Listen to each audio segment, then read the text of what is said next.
এই যে আমার বাসার সামনে কুকুরটা এখন হচ্ছে গিয়ে সে আমার সাথে যাইবো। আমি যে যতক্ষণ ধরে বাইক বাই করলাম গ্যারেজের সামনে দাঁড়িয়ে ছিল, এখন বাইক বাই করছে, এখন বাইকের পিছু পিছু দৌড়াইতেছে, কিন্তু আমার সাথে কই যাইবো? আমি তো যেমন অফিস হয় কি কাজ করবো। এই এই ডগি, এই ওই কাজ করবি তুই? হ্যাঁ, কাজে যাবি?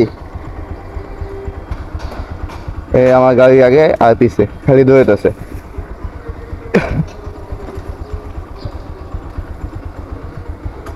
আয় কাজে চল, কাজে যাই।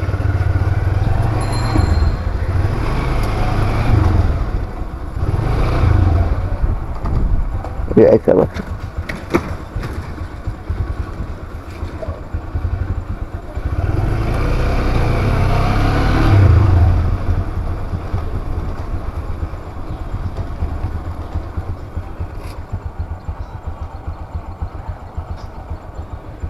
বাই বাই, থাকো। Bye bye. শোনো শোনো, তুমি কি কাজে যাইবা?